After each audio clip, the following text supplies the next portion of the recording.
डुग Dug TV. Hello my dear friends and my lovely babies, कैसे हैं आप सब? आई होप आप सभी बहुत अच्छे होंगे। सो बच्चों, आज की हमारी कहानी का टॉपिक है फूटा घड़ा। आइए सुनते हैं ये मजेदार कहानी।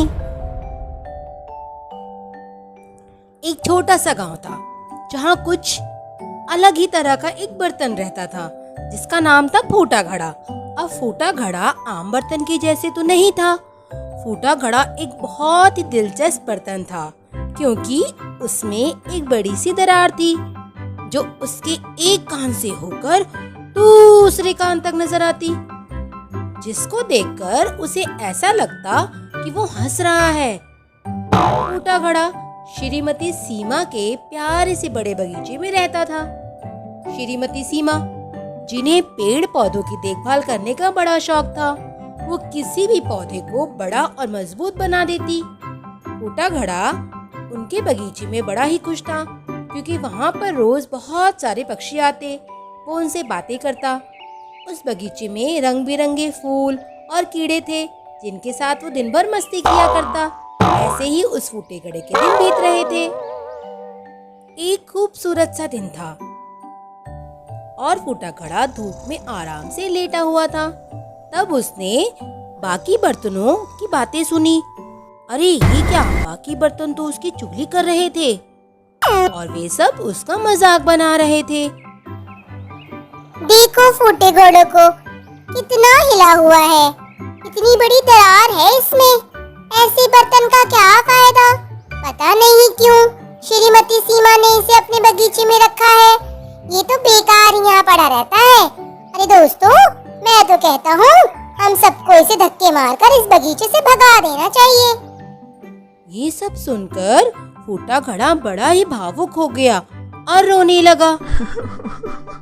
उन बर्तनों के शब्दों ने उसे गहरी चोट पहुंचाई और उसने फैसला लिया कि वो अब कुछ खास बनकर दिखाएगा। मैं तो हिला हुआ हूँ, लेकिन मैं बेकार नहीं हूँ। मैं अपने आप में एक पहचान हूँ, देख लेना। नए जज्बे के साथ फूटा घड़ा एक साहसिक काम पर निकल पड़ा।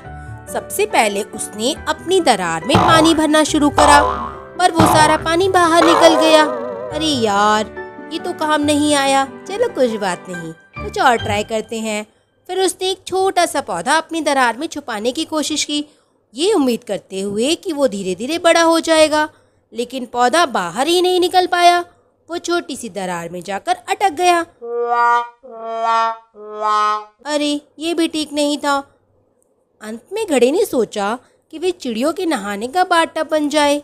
पक्षियों को नहाना बहुत पसंद होता है, इसलिए मैं पक्षियों का बाथटब बन जाता हूँ। ऐसा सोचकर घड़े ने पानी में छलांग लगाई और पानी भरकर इंतजार करने लगा कि पक्षी कब आए। जब पक्षी नीचे उसके घड़े के पानी से नहाने लगे तो फूटे हुए घड़े को एक अजीब सी सफलता का एहसास हुआ।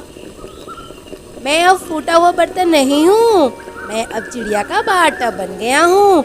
याहू! चाहे कोई मुझे फूटा कहे, कहने दो जी कहता रहे, हम हार नहीं मानने वाले हैं, हम क्या करें। याहू! श्रीमती सीमा ने जब ये सब सुना तो वे देखने के लिए आई और फूटे हुए घड़े के कारनामे को देखकर बड़ी खुश हुई। अरे वाह फूटा घड़ा, तुमने तो आज कमाल कर दिया। तुमने अच्छी कोशिश की और अपनी कमजोरी को अपनी ताकत बना लिया। मुझे तुम पर गर्व है।